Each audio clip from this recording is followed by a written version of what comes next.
this point, I'm going to ask our 4 volunteers to talk a little bit about their key concepts around advanced care planning. And I thought I would start with Patty. Thank you very much. Good morning, everyone. When I started volunteering for hospice, I went through a very extensive training program, and one of the presentations was on advanced care planning. I was patting myself on the back as I listened to the presentation thinking, this is great. I have a legal chosen a power of attorney for personal care. I have an alternate in place. Everything's great. And then suddenly the second part of the presentation started talking about conversations and making sure that you talk to people. My husband and I, and he is my substitute decision maker or my power of attorney for personal care, had many of those conversations, but I really hadn't had those conversations with my daughter, who was my alternate. Since then, we've spent hours talking about these issues because I think it's really important that you have an alternate, but your alternate also needs to know what your wishes are and what decisions you would like to have made on your behalf if you're incapable of making them yourselves. So that became a very, very important part of my learning through advanced care planning. And as I say, with COVID-19 and other things happening, those conversations have continued on a regular basis. That's my learning. Yeah, that's great, Patty. Thank you. Wanda.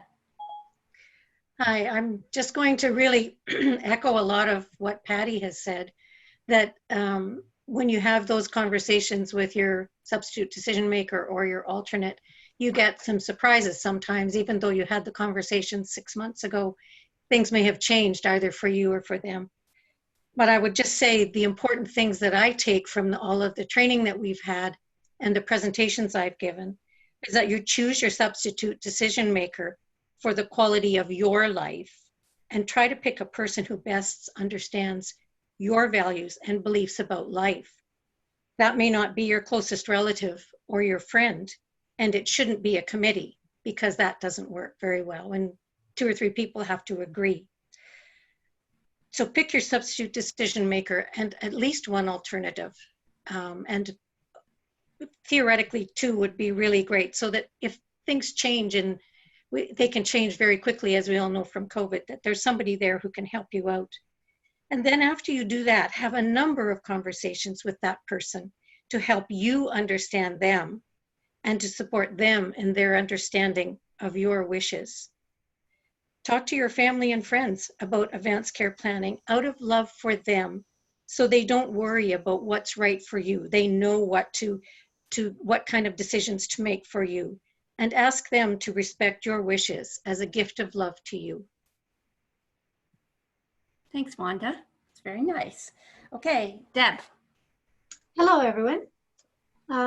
So because doing this work and selecting your substitute decision maker can be sometimes difficult, sometimes awkward, it's a decision that folks tend to fall back on either their cultural norms, their habits around decision making, or around family expectations. But I echo Wanda's comments in that it's absolutely critical that you select someone that you really believe can articulate your values and your expectations and desires. And more importantly, someone who can advocate and speak loudly for you at what can be a very challenging time. And secondly, what I've learned is that this is not a carved in stone decision. Your health, even your expectations around what gives you quality of life is going to change over time. Your circumstances may change. Even the circumstances of your substitute decision maker can change. So you can change both the content of your instructions, and you can even change your substitute decision maker if you feel they are no longer willing to speak on your behalf. So it's all about flow and being flexible. Excellent. Thanks, Deb. And last but not least, Lynn. Lynn Weimer. Good morning. I worked for many, many years as an intensive care nurse, and I met so many families having the absolute worst time of their lives ever, and hopefully we'll never go through anything like that again. But we would go out, most of our patients could not give consent to treatment, so we would have to rely on family members. We would go to the waiting room and talk to the family, and you could tell as soon as you walked in the room whether the families had ever discussed this with their loved one or not. The families who had had these discussions in the past knew what their loved one's wishes were and were willing to honor those wishes, that you could see the peace in them. They hated the situation they were in, but they didn't struggle with decision making. They were giving the answers that their loved one had told them to give. The opposite side of that was the families who had never discussed anything about end-of-life care, health care, critical care with their loved ones. We would meet all these deer in the headlight looks. We would tell them what we were asking them to decide, and they'd look at us and say, we've never discussed that. We don't know what to say. And you'd see from 6 children, you'd get 6 answers of what mom and dad would want. It was just painful for them. And you know they struggled with that for the rest of their lives. As a caregiver, that was the dilemma I faced. I'm also a family member. I am the power of attorney for my father, who is 97 years old and totally capable of making his own decisions. But he has told me, we have talked and talked and talked about his wishes. I know his wishes well. COVID put a little bit of a wrench into our discussions. All it did really was make us talk more often about his wishes. It didn't change his answers though. His answers about how he wanted to live his life are still the same, whether it's COVID or diabetes or a heart attack. It was just a different disease to worry about and think about. So you're always, like the others have said, this is a fluid process. It's always changing, always throwing twists and turns at you. And when those twists and turns come up, you better have another chat. Thanks, Lynn. Thanks.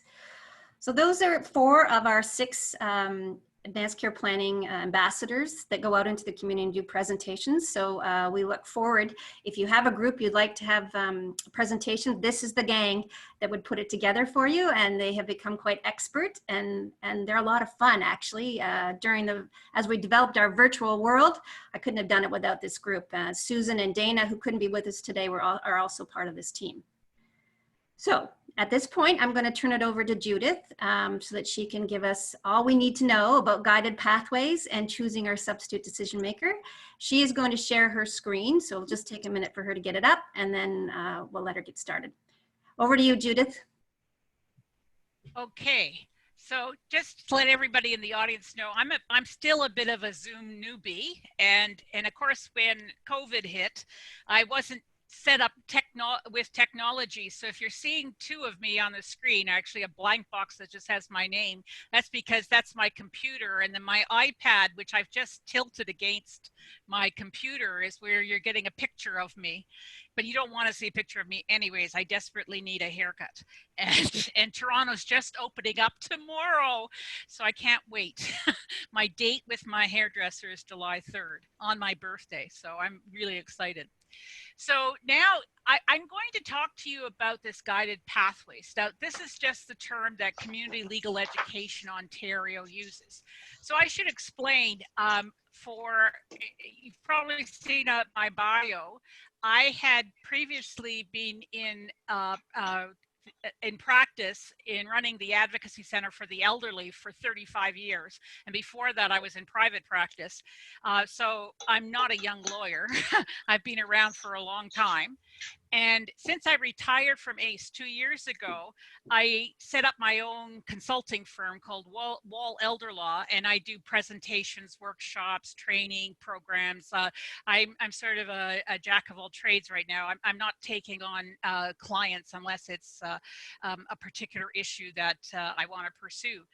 So I ended up linking up with Community Legal Education Ontario, which is another legal aid clinic. And I'm going to explain to what they are. But what we did with this guided pathways is partly because of COVID, but also prior to that, CLIO was being pushed to produce more and more things using technology. And they're part of a network of public legal education providers across Canada that are working together and sharing ideas on how to do this. And a key organization for them is a group called Cyber Justice, which is located in Montreal at the University of Montreal. So these slides that I'm using were from a presentation that Cleo and I did for Cyber Justice to explain the guided pathways. And guided pathways just mean it's just the fancy word for we're taking you on a path so you can develop a power of attorney document, but also understand the law related to powers of attorney. So just briefly, Community Legal Education Ontario is actually a community legal clinic as well. They are part of the legal aid system, so they're funded. So any products they produce are without charge, so you can get a lot of print products from them. I've worked with them through all the years that I was at ACE, because we would work with them to develop pamphlets. So you'll see, if you've ever seen some of their pamphlets, you'll see who gets the credit on it. So it's often a collaboration with other groups or other legal clinics. So they produce educational materials. They also do workshops and webinars. I highly recommend going to their website so you'll see all their materials. And now they're really moving into the use of technology. The other project I'm working with them on right now that we've completed the power of attorney one, is a online program so people can prepare a simple will. Because this also was asked for because people, particularly because of COVID, people wanted to be able to do a quick will just in case something should happen to them. So Clio, I have great respect for them because they really try to go by these principles. They're trying to make any product they have that's very easy to use, used in plain language, and I know that from working with the editors. It's great. We've had great fun as I going, no, you have to use this legal term, and they're going, no, that's not plain language. So then we fight over what words should be used, how things should be phrased. Like I'm going into the 8th edit now on the wills program. So they really want to make this accessible. They also want to make sure that they're producing products that go to a whole diversity of users, and also so people directly who might be using it, and particularly people who, they say vulnerable populations on this slide, but what they're really meaning is people who might not be connected, might be more isolated, might be doing things on their own, and may not have access to a lot of information. And trusted intermediaries. So I'm actually going to help Cleo promote this to social workers, because when I was in practice at ACE, I saw many social workers helping people prepare powers of attorney documents, but they really didn't understand the law about powers of attorney. So the social workers can actually both learn about powers of attorney in greater depth by using this program, but also help people prepare those powers of attorney and get information from a reliable source. They also are, Cleo's also very concerned with privacy. So if you're using this program, information does go into the program, but it's only saved during the period of time that you're using it, and then it's deleted from Cleo's site. But it is kept as long as you want it to be kept there, but it's a very secure system because their computers are part of the legal aid system, and legal aid has got like multiple backup computers in very secure sites all over the province to protect people's privacy. And then Cleo's also concerned with sustainability. They always want to be cost effective. All their products are available without charge to people. So they work on a shoestring to try to make this stuff available to as many people as possible with as low a cost as possible. So these guided pathways, what this is, that's just the name of the program, and it's really helping people create documents. So from this program, if you go on it, you can produce a power of attorney for property, a power of attorney for personal care, a revocation of these documents. So if you want to end your power of attorney, you can create that. And also very detailed instruction sheets, which I think Shelley has actually sent out to you. So they're giving you all the elements so that you can know how to prepare these documents, but then also how to use them. So what was considered to determine the content for this program? It's very interesting. Both I and the policy person from Clio that I worked with, who by the way is only a 21-year-old guy, I could be his grandmother, and it was great fun working with him because he had a very different perspective on all of this than I did, and he also doesn't have legal training, so he was learning all of this information in order to work with me. He's a very smart guy, and so we sat down and think what was important to put into this document, into this program, to help people understand powers of attorney. So we did look at commercial programs. So you'll see online, you can pay for an online kit that you can do on the program. And what I found missing from a lot of the commercial programs that you pay for is the basic information. They weren't complete. So they were helping you prepare a power of attorney, but at the end, you wouldn't understand what you prepared, because they didn't explain any of the law. So we wanted to include information about all the common questions about powers of attorney that I saw when I was doing presentations. So on 2 slides, I've just given you examples of different questions that I was always getting when I was doing presentations. And I have done hundreds of presentations on powers of attorney over 37 years working in this area. So I think I've heard everything. What also was important, what I recall in all these presentations that I'm still doing now, is that I could explain everything in my presentation, and then somebody would ask me a question, and then the very next person would ask me the same question, but in a different way, because they're thinking of it in a different way.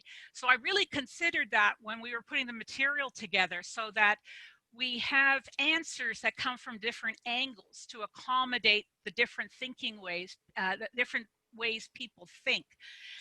We also needed to make sure that the language used in the program was very plain, was simple, but sometimes we had to use legal terms, both because it's important to understand those terms, because if you go to the bank and they're going to use the legal terms if they're talking about a power of attorney for property.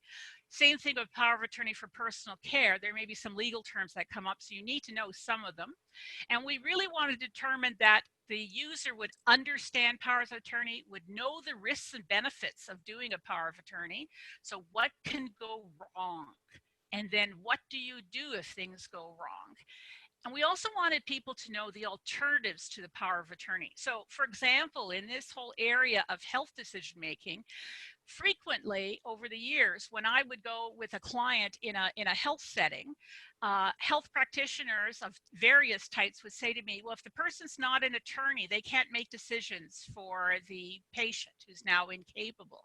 And I would say, no, there's an alternative to the power of attorney. It's a list of substitute decision makers that appears in the Healthcare Consent Act, and they are just as legal substitute decision makers as anyone else. So we wanted to make sure people had that information, so if they were faced with that kind of refusal, then they would know what to do. We also wanted to make sure the power of attorney document that we produce would be acceptable by other players. So if it was taken into a hospital setting or a long-term care setting, they would recognize it as being a good power of attorney. And we actually modeled it after documents that I created in private practice. And what's produced is a formal power of attorney. We had to also think about how powers of attorney could be abused and misused, because that's a very serious problem. And again, what should be done when that happens. And then we wanted to make sure that the risks of using this document produced by this program would be minimized. We organized the text to respond to common questions. We included in the text a lot of the misunderstandings and myths that are common. There are so many misunderstandings about powers of attorney. I could write, pages and pages and pages of myths that people think that applies to powers of attorney. And then also we included the ways of resolving problems when they arise.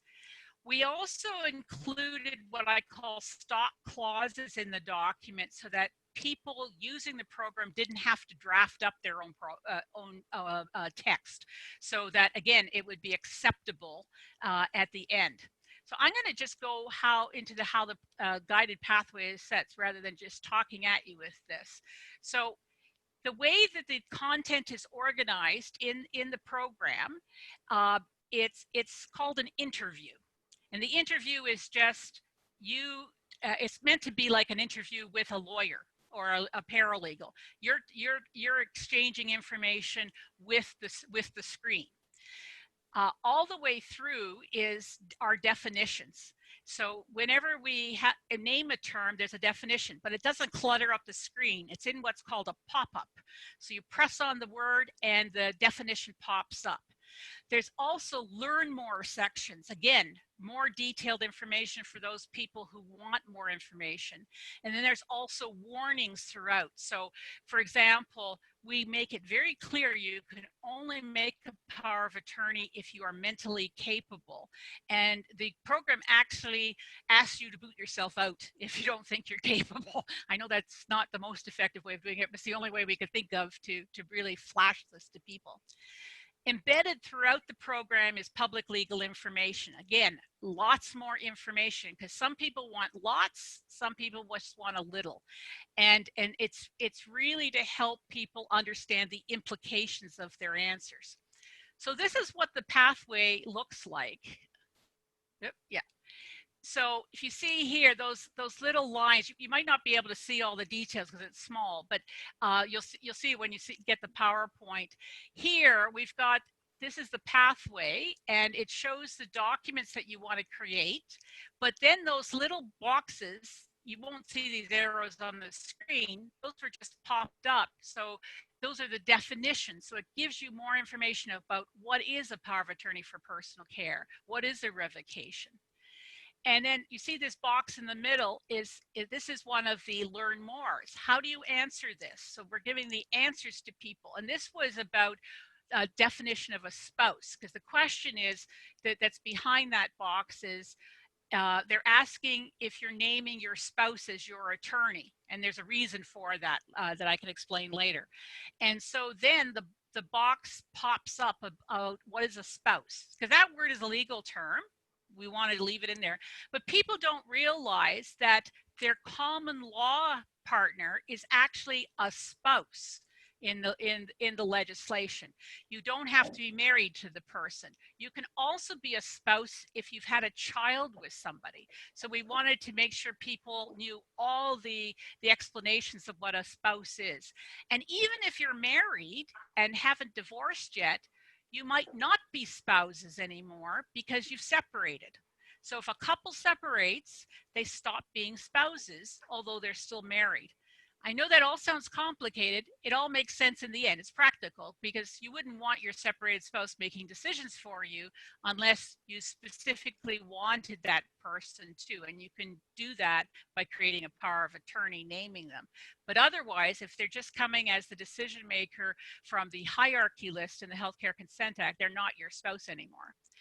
Judith, you have about 5 minutes left in this section. Okay, so then the program also creates instructions that relate particularly to you. So some of the instructions produced, there's variations. So they try to, as you're entering information, the instruction sheets change. This is a very interesting feature. It's really to try to make sure that you get the information you need. This is the website where you would find this program. It's called the Guided Pathways, and it's on their Steps to Justice website. And Clio is doing Steps to Justice pathways on a variety of areas of law. So they've done it on landlord and tenant law, they've done it on family law, so now we're getting into powers of attorney and wills and estates. So then you'll see this is another example of the pathway. So as you see on the side, it says introduction and then choosing a power of attorney. It goes up through the various steps. So screen by screen, you're taken through about 8 stages. So this is just example when we're trying to select an attorney. They give you information on who to choose. And again, we explained it in a variety of ways, explaining the pluses and minuses of picking people. I think we say, you know, don't always take your eldest child, because your eldest child may be living halfway across the country and they may not know you as well anymore as instead of your adult child who's living in your vicinity. But on other things, you may want them because they do know you a lot better than the person close at hand. It also gives you boxes of, lets you have a lot of options. So for the attorneys, you can pick more than one attorney. You can pick up to 3 attorneys. You can also pick substitutes. So just as the volunteers were explaining, it's important to have a backup. And so you can do that in this program. And then you put in the names, you type in the names. Once you've typed in information, it's kept in the program and it will reappear whenever necessary. So you never have to reload the name of a person. It'll pop up and be used again later on when there's an instruction to that person, to their name. Let me just see. So we go through the duties of an attorney, but lots of information. So at the end, it produces these documents. And if you can see what the documents look like on screen, they're just like what a lawyer would produce. And that was my intent. I wanted this to be exactly the way I would produce it. I actually did dozens of these models when we were testing the program, filling the powers of attorney for Minnie Mouse and Mickey Gerbil. And I had all these names. I don't know, I got into all the rodents in my powers of attorney. But hopefully we figured out all the glitches in the program. And then in the end, they also give you guidance on how to print out the material, but then how to properly sign it. Because just because you have a document that's legally correct on paper, if you don't sign it and witness it properly, it's not going to be in effect. So we explain on what makes a valid document. Then the program produces instructions to you as well as to your attorneys. So this way your attorney is told what's their role as their substitute decision maker.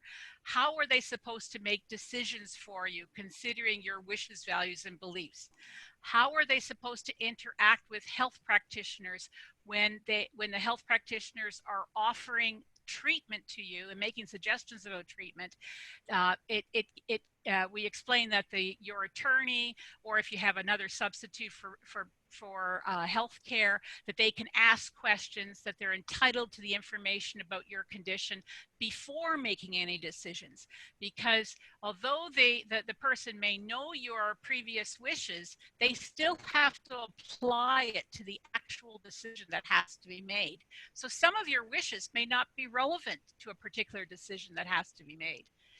We also explain all the alternatives to powers of attorney, just in case the power of attorney fails for some reason. So say that your attorney becomes ill and cannot act for you.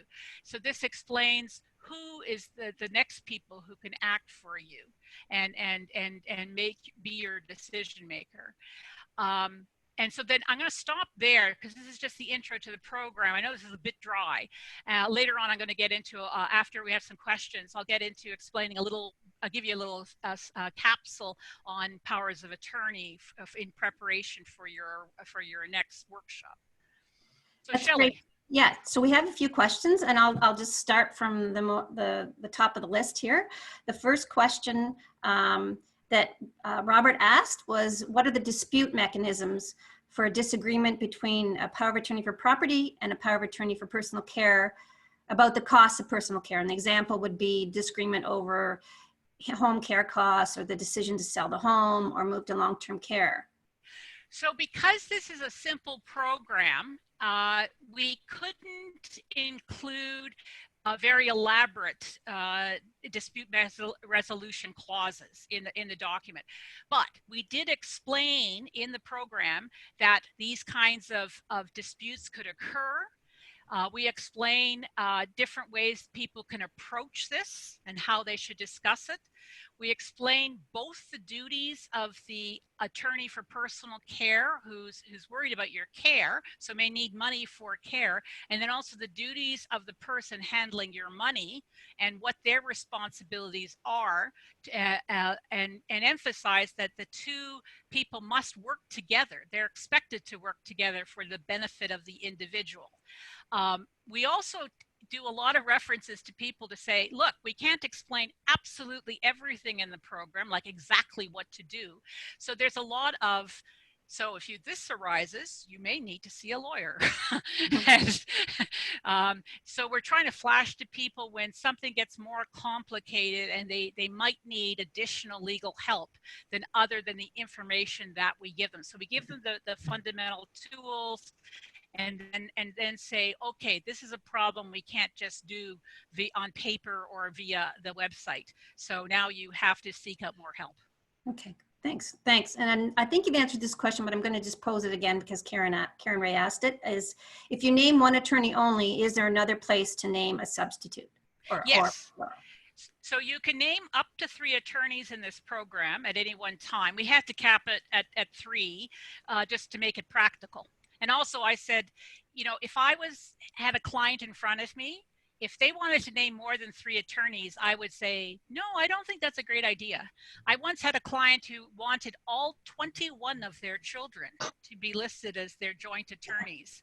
And I had to explain, no, that won't work because they're going to fight all the time. So you know, we set a limit on that, but the substitute section, a substitute attorney section is separate from that. So when you can name up to 3, but still name substitutes as well, who would fill in if one of the 3 was gone.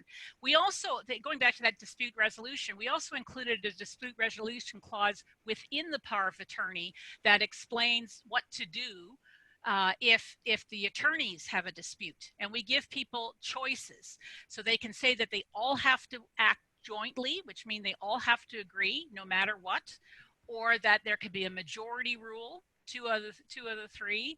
And I think we've got a third option.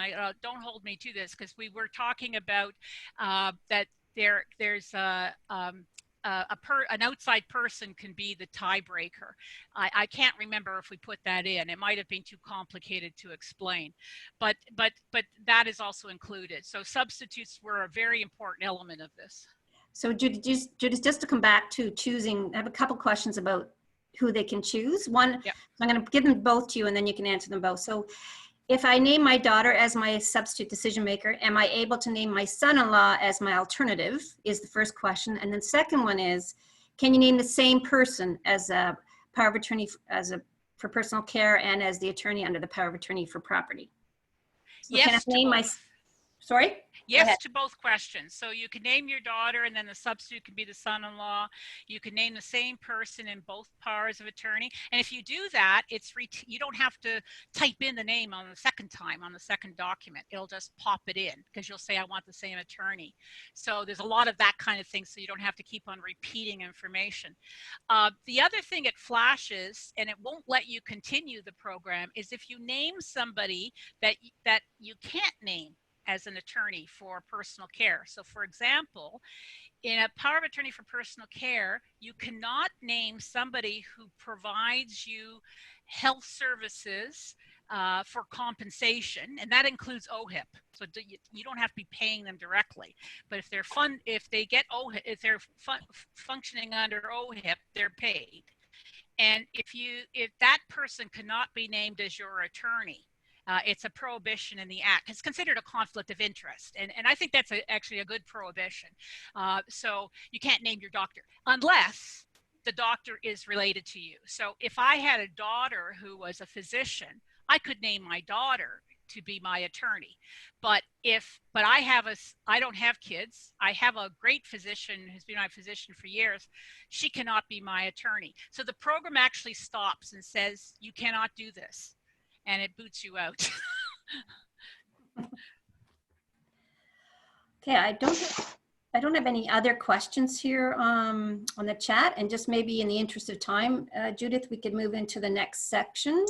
Okay, now I'll just say, I do encourage you to go into the program. Don't be afraid to do that, because, and you can use pseudonyms, even if you use your own names, nobody's going to see it. It's all private, but you can make a power of attorney for Minnie Mouse. And you'll see how it works, and you'll see how the options are. I also recommend this program even if you're not preparing a power of attorney, just for education purposes, because we do include a lot of information in it that can dispel myths that you might have about powers of attorney. You may not know what you don't know. That's very common. So this way you can do a quick review of this area of law and get a better understanding of how powers of attorney work.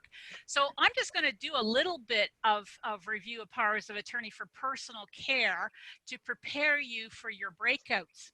So what is a power of attorney for personal care? And I'm sorry I'm using all the short forms. It was just easier putting the slides together.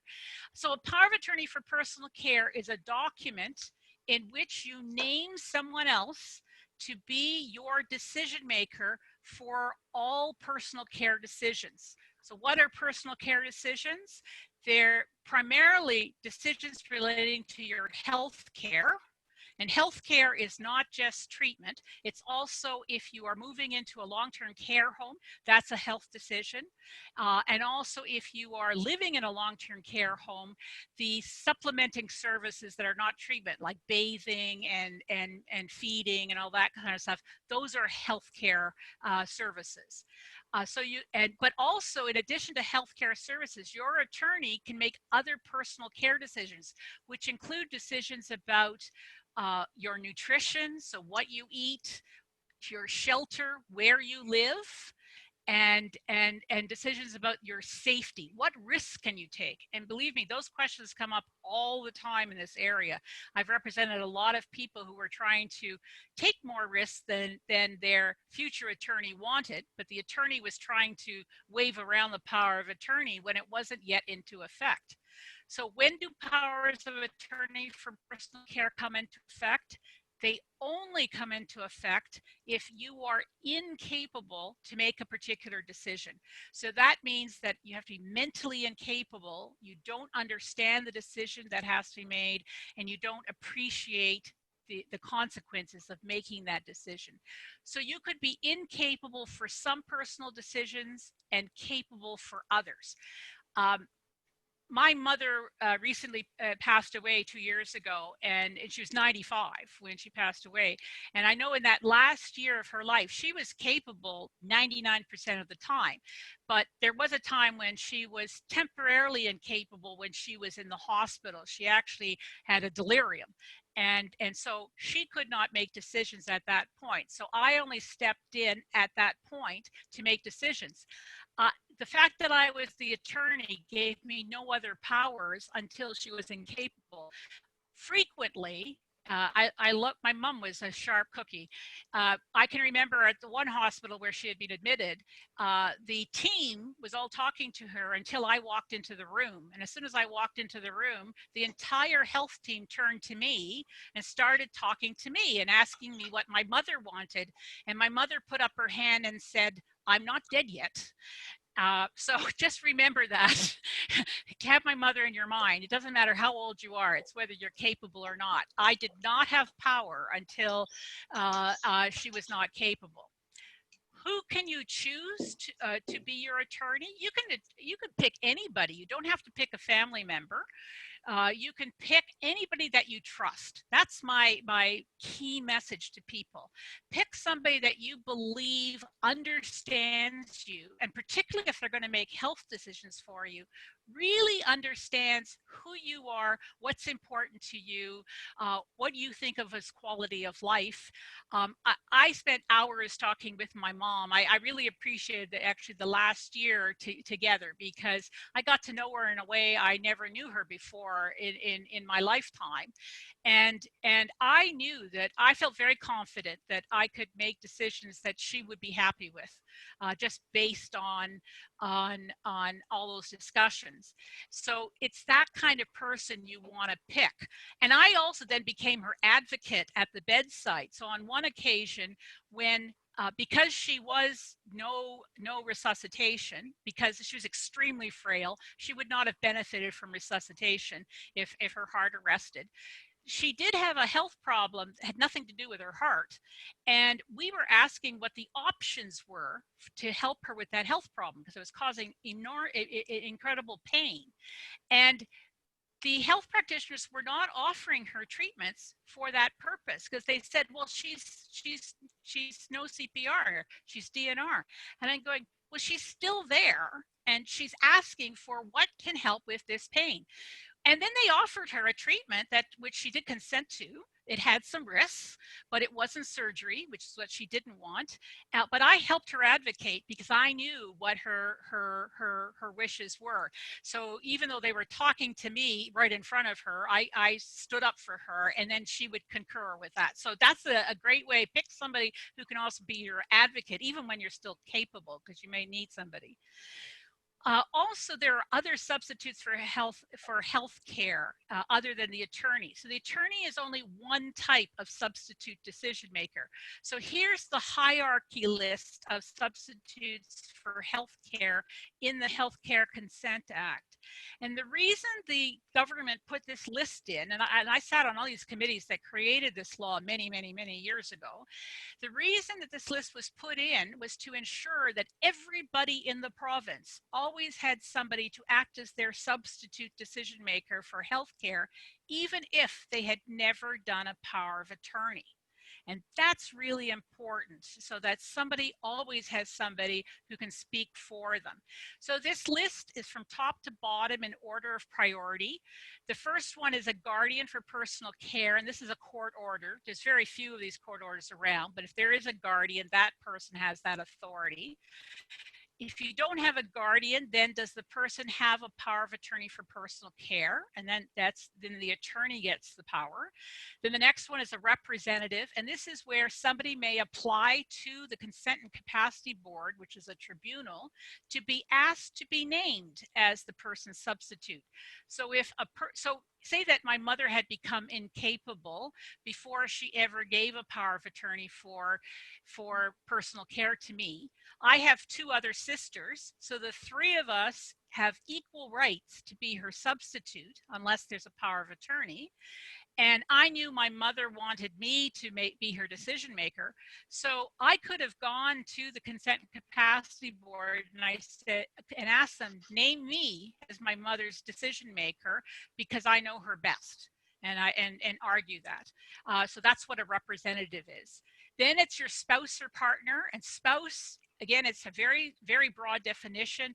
Spouse is a person that you're married to, live common law with at least a year. It's only a year. It's such a short period of time. And it's same sex, opposite sex, or somebody you've had a child with. The word partner, I actually usually ignore now, because partner was originally put in the legislation in 1992 to capture same-sex spouses. And those of you who've been around since 1992 would know that in 1992, we didn't have same-sex spouses. We weren't recognizing those relationships. So the law, we snuck it in by putting this in the law, and it seems the government never noticed. And so we were able to get people's same-sex partners to be recognized as their decision makers. Then you'll see the list is the child and parents. So you can have multiple children. They all equally rank. So when my mom was alive, my sister's got two kids. Her kids were shocked to find out that my mother had equal authority with them to make decisions for their mother, because they kept on saying, no, we're the kids, we're the decision makers. And I said, no, my mom is, your grandmother is also the decision maker. And then brothers and sisters, any other relative. And if you don't have anybody on this list that is willing available, and capable of making the decisions, then it's the public guardian. So anybody on this list can decline to act. So even if you've named somebody as your attorney for personal care, when the tough decision has to be made, they could say, I don't want to do it. And they can just drop out. They don't have to resign the power from the power of attorney. They can just say, I cannot make this decision myself. And so I'm not going to do it. I'm going to leave it to another family member to do it. So just be aware, anybody on this list can drop out for it temporarily or long term. It's up to them. It's not to try to put pressure on them. But this way, you always have a substitute. You always have a backup who's going to step in to be your decision maker. I'm going to tell you that I did a study of health records and health systems a couple of years ago for the Law Commission, and we examined forms that are used in hospitals and long-term care homes and retirement homes. This list very rarely appears in any of those forms. So the health practitioners are not prompted to look for the proper substitute. Often the forms just say attorney. And I'm on a lifelong plan to try to get this fixed. That's what I'm doing in my retirement, is try to get forms and policies fixed. So what are the, yeah? Just interrupt you for a second. Just a couple questions about the hierarchy. And I know that we could spend all day on the hierarchy, but just if very quickly, if you could, just an example of when the guardian would be appointed and why that would trump the power of attorney. And the second question is just about the common law, the length, how long you have to live together to be common law under this legislation. Okay, the common law is an easy one. It's just 1 year, only 1 year. And I should also mention, these definitions are for this legislation. So I'll give you a contrast. For wills, wills do not recognize common law spouses. You only have a married spouse when you create a will. And if you die without a will, only your married spouse inherits from you, not your common law partner. That law is out of date. So just 1 year for this law, for this legislation, for you to be a spouse of someone. And the guardian is a court order, and it's quite a process to get a guardianship. I've only done a couple for people in my whole legal career because they're also expensive to do. Say that I've done one, I'll give you an example of one that I did do. The attorney for someone was a really bad attorney. So she was refusing treatments for her mother. She was blocking all her mother's visitors and friends. She wouldn't let her mother be on the phone. And the mother still had some capacity, so she was sort of drifting in and out. So the attorney was so aggressive, she was being recognized as the decision maker for all decisions for this for her mom, even though the mom could make some of her own decisions. So this was all going on. So other family members said, we can't let this continue. So one of the other family members applied to court to be named as the guardian for personal care. So the court heard both their stories. So the person applying to be guardian explained that the attorney was not acting properly. They were not fulfilling their duties. One of the duties of an attorney for personal care is to foster good relationships between relatives and the person, even if the person's incapable. So let them have visitors. And they're supposed to collaborate, with others, so that basically they're there to help the person who's incapable have a good life. And so they showed all the evidence how this attorney was not doing that and was not acting properly. And so the other relative became the guardian. So that's why, but the court will not do this lightly. It's a tough fight to get a guardianship over a power of attorney. But that out is there to make sure that you're protected. So that just because an attorney you name somebody as their attorney, they're not all powerful for everything. They can be stopped if they're not good. So that's the reason for the guardian topping the attorney. Okay. So just a few other points about what are the duties of substitute decision makers for healthcare, whether they're the attorney or anybody else on that list. They have to make healthcare decisions for you. And I previously said healthcare is not just treatment, it's also admission to a long-term care home and services within a long-term care home. By the way, I have found in this period of COVID, consents were not being obtained from substitutes for a lot of people who are incapable that live in long-term care. I certainly am very frustrated by that, and very frustrated by the fact that the government passed legislation to limit any kind of actions against the homes, because I think the home should be held accountable, and also the health professional should be held accountable for failure to get informed consent and talk to substitutes when that happened. So the substitute also has to make decisions about treatment for you, but they are entitled to get information about your health condition, and then possible treatments and the risks, the benefits, alternatives to those treatments, and what could happen if the treatment is refused. So the health practitioner is not supposed to say, okay, we're offering you this, that's it. They have to explain what they're offering, and they have to explain an alternative to that treatment. So again, going back to my mom as an example, I told you about she needed some treatment, had nothing to do with her heart, so it's nothing about the cardiac stuff. But they said the treatment that they were offering to her was surgery. And my mother could not have lived through surgery or had any quality of life if she lived through it. So we asked for the alternatives. And as I said earlier, they weren't telling us the alternatives until we prompted them to do that.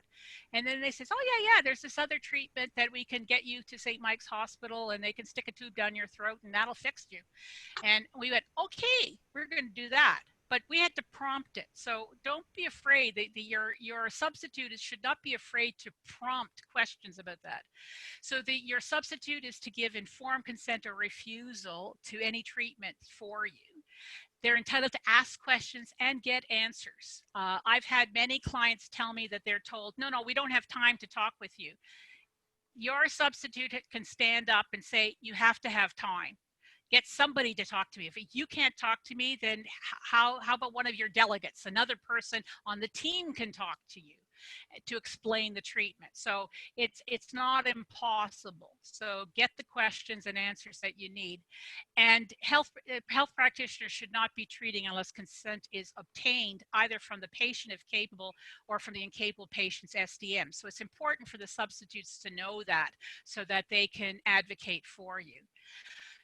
When they make decisions for you, they are supposed to apply your wishes, values, and beliefs. These are very broad terms expressed when you're capable that are relevant to the decisions to be made. So you may not have told your substitute, I want this treatment or I don't want that treatment, but you've given them, you've helped them understand what your values are. So then this way they can interpret that when they have a decision that has to be made. So again, just as I did with my mom, I had a good idea of the range of kinds of stuff that she would tolerate because I understood what was important to her and what was quality of life, and that she didn't want to live just lying in a bed. And so I got to understand what that meant. It sounds very vague, but I felt really confident I knew what she wanted and I could do those decisions. The substitutes also have to follow your last known wishes. And I think one of the volunteers mentioned this. As your health condition changes, your wishes will change because your health condition changes. So things you didn't think you wanted, you might want. When COVID hit, I talked to some clients about ventilators and the potential of being on a ventilator. I had a client who did have some lung problems, and he said he wanted to go if that was an option, if it was possible that he could benefit from the ventilator, he would want to go on it based on his own knowledge of his own physical condition. And he almost ended up on a ventilator, but But we again had to advocate for him, and he had to advocate for himself, because initially they were saying, oh no, he's got this other lung disorder, so he wouldn't be a candidate. But yet when they looked at his records, he was a candidate. The doctor admitted he could benefit from it. So I knew he would want that. But I'll tell you, previous to that, when we talked, he would always say, oh, I never want to be on machines. I never want to be on machines. But now when you're faced with the tough decision, we had a very interesting discussion, and I was glad that he could be treated that way if it was necessary, and thank goodness it wasn't necessary. And then if your substitute doesn't know your wishes, values, and beliefs, then they are there to act in your best interests. And best interests are things like, would you benefit from this treatment? Would your condition deteriorate? How would you be living if the treatment was given to you or not given to you? So then they decide what is the best for you. So that's just a little capsule. So I don't know if you've got time for any questions at this point, Shelley. I have one, and then maybe we'll put you into the groups. Would you recommend that someone living with dementia fill this form? Is there a time when it would be preferable to have a lawyer ensure their capability to do this? Well, dementia is a broad term. So over the years, I'm not a health practitioner, but over the years I worked at ACE. Many of my clients had some degree of dementia. Were they capable or not to do powers of attorney and do something like this online? Some of them would be, because they were not incapable to make decisions. They did have periods of time when they were not as sharp, not as clued in, and so it's some people could do this. Using a computer program, you've got to have certain skill sets, and some people with dementia may lose that skill set just because of manipulating the information or understanding information on a screen. So they may benefit from going to a lawyer instead. But bottom line is, you want to be prepared that your power of attorney will be valid. So if there's a chance that somebody may challenge the power of attorney after it's prepared, saying, oh no, she wasn't capable when she prepared it, or somebody manipulated her and just got her to sign it, because we've already know she has been diagnosed as having dementia, then that probably is a good sign to go to a lawyer to get it done there, because you want to be able to defend it. And then you look at what's the best evidence. And by the way, like, medical reports are not always the best evidence of whether somebody's capable or not. When a lawyer meets with you to do a power of attorney, it's actually their obligation to determine if you're capable to prepare a power of attorney. And I would only ask for some kind of formal assessment from the best source possible that knows this person, which is not always a health practitioner. If I thought we would have to defend the power of attorney, that somebody was going to say, oh no, they weren't capable. So as an example, I had a client who had multiple strokes. So she was aphasic, so it was hard to talk with her, communicate with her. Even when she did signs with her hands, they weren't always consistent because of her aphasia. But all of the health practitioners who dealt with her believed she was capable and she was understanding, but it was this communication disorder that was a problem. So I knew her power of attorney would be challenged by her daughter, who we were actually taking the former power of attorney from. So I asked this woman, who knows you best? So one of the people who knew her best was her retired physician, and he had been her physician for 30 years. And he was great. He didn't give us a medical report. He gave us a report on his knowledge of who she was and how he knew how she changed over the years. And he was convinced that she was capable. we also got reports from other people that interacted with her on day to day, like her cleaning lady, who she told me in great delight that this woman would order her around, even though she could hardly speak. So she knew exactly what she wanted. So it was clear that she could figure out how to communicate. So anyways, it was just other evidence that this woman actually understood what she was doing. And then I had other evidence that she understood the power of attorney. Judith, So I'm gonna cut you off at that point just to leave us time for Yep. the discussion, but for sure we can pick that up in the question and answer afterwards. Just while they're doing the poll, could you just briefly touch on the question about, can you give away your power of attorney to someone else? okay, if you are named as the attorney for someone, so I was named as my mother's attorney, I cannot give that away. Only my mother can. Only my mother, when capable, can change that power of attorney. So I don't have authority to give it away. I have seen that clause in some lawyers' documents, and I don't think it's correct. It's just different. Sometimes different lawyers have different opinions, but I'll tell you, I've worked on this legislation since it was in draft form, and I sat on every single committee that created it, and I've worked with it for the last 30 years. I think I'm right. So if you're the attorney, if you don't want to continue as the attorney, is there a substitute attorney named in that document? So then you could say, okay, I'm stepping out. The substitute can take over. You can formally resign. If it's for healthcare, you don't even have to do that. You just say, I'm not making that decision, and let the next highest ranking substitute act. But literally, you should be talking as the attorney. You should go talk to the person who named you, if they are still capable to create a new power of attorney. Get them connected to somebody to help them do that. Because you just can't pass it on. So say that people often ask me, well, I'm going on vacation now and I'm the attorney for my father, and so I'm going to let my daughter be the attorney now. And no, you can't, unless that's written right in the document from the beginning.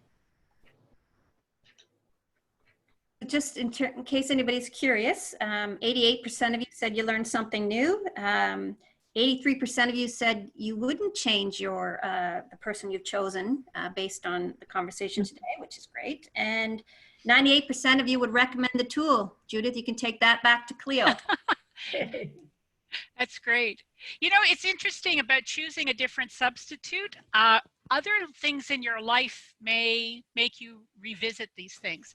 So I always thought that I wanted a certain relative to be my attorney, and I did name her in a power of attorney. But then we were all involved in the health care of my mother during the last year of her life.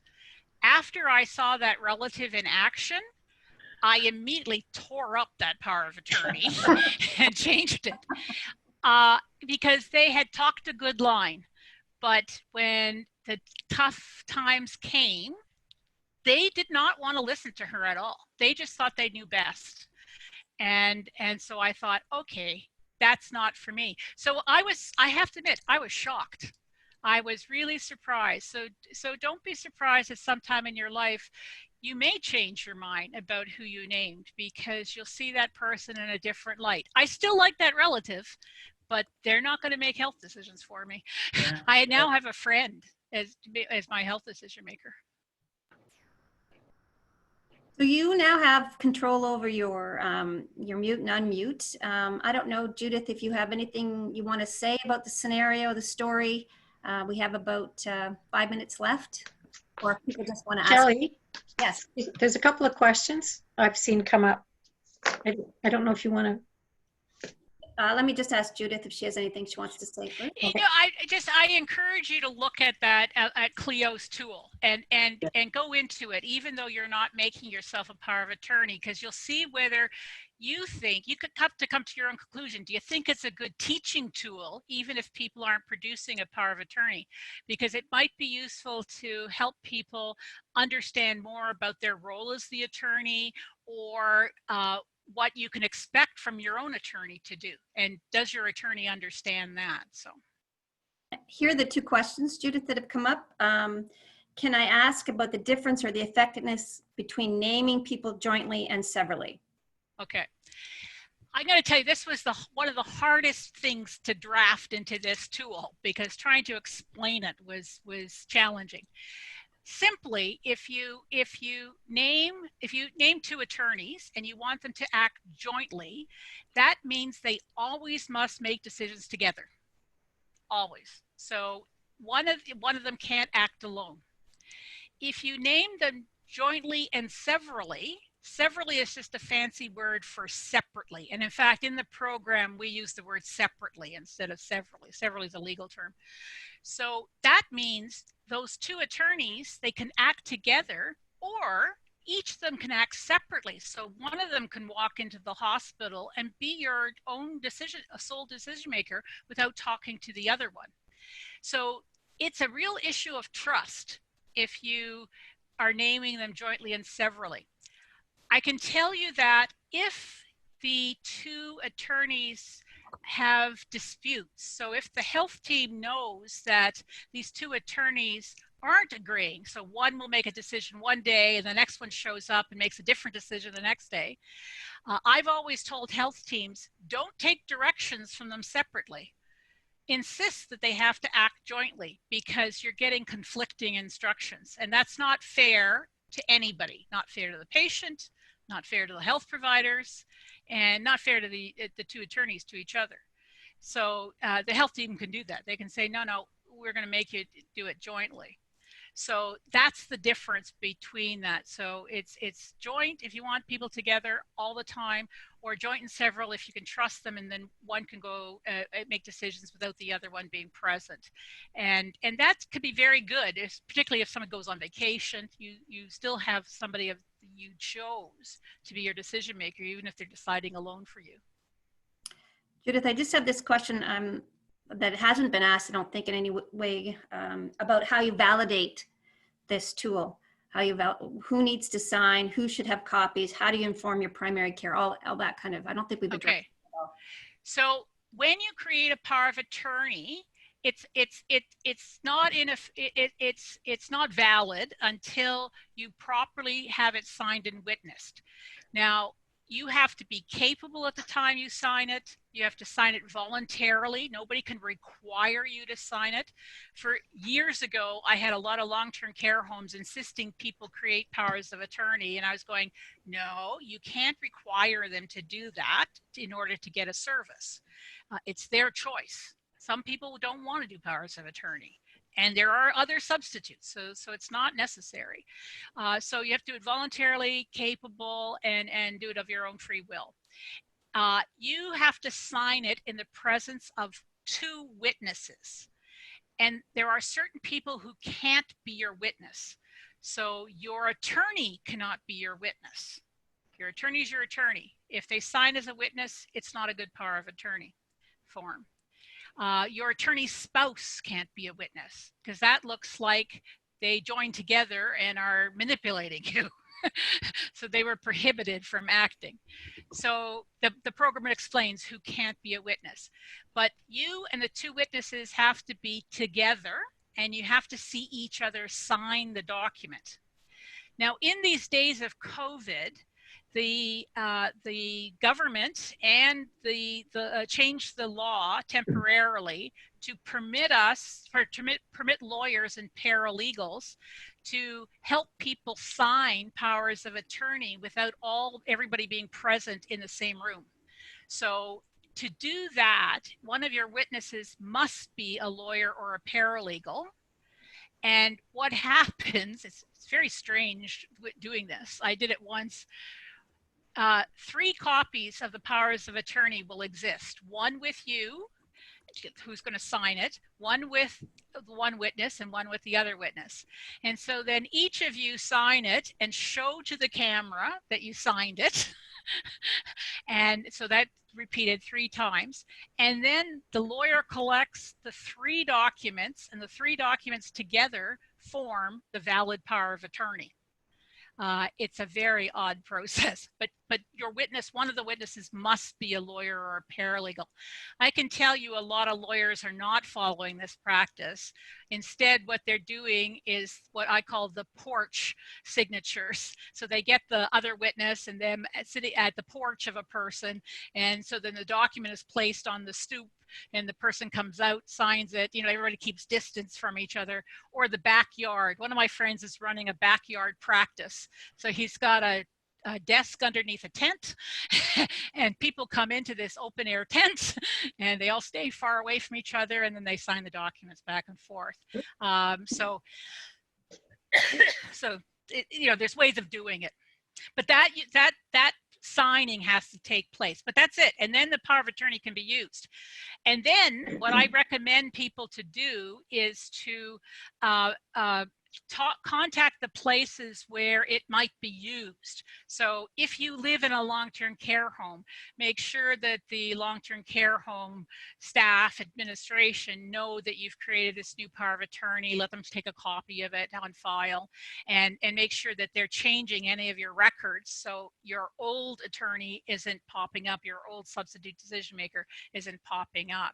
So wherever you use it, show it. And same thing, if you do a power of attorney for property, take it to the bank, because a lot of banks will refuse powers of attorney signed by lawyers, prepared by lawyers, until it's reviewed by the bank's lawyers. So we explain this in the program that you can ask the bank manager to send the power of attorney for property to their lawyers to have it reviewed, and you do not have to use the banking power of attorney if yours is properly prepared. So Judith, we're running out of time. So there are a couple more questions, but what I'll do is include them, have you answer them, and we'll send them out Okay. with the rest of it. First of all, let me say thank you to all of you for attending, but even a bigger thank you, I guess, to Judith for all the work she put into this, and to our thank you for the clapping. I think you probably agree that she knows this topic, and she's a perfect person to speak to it. And I also want to thank our volunteers who have put lots of time and effort, have made the whole pandemic time much more enjoyable for me in terms of all the creative ideas we've had. And we actually have 3 more sessions planned for the fall with guest speakers, and I'll send that information out to you, along with the really great tools that Judith mentioned that are at the end of the guided pathways. You know, how instructions for being an attorney for personal care, they're really, well, it looks like a lot of writing, Judith, a lot of information here. I'll send those. There are over 35,000 words in the program that I wrote with my colleague, Carl. So We'll also send you the PowerPoint, the scenario that Judith actually gave us a cheat sheet on the scenario with the answers. So we'll send that out to you as well. And we will, as I said, we have recorded this session, and once we have the link up, we'll send that to you as well. So thank you very much for attending today. Have a great week. Thanks very much. Thanks, thank you.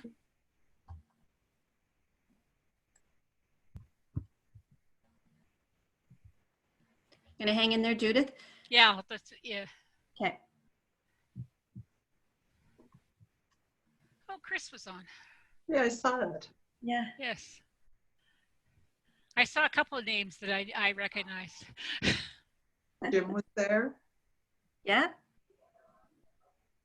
Just a few more people to sign off, and then we can, oh, I should turn off the recording.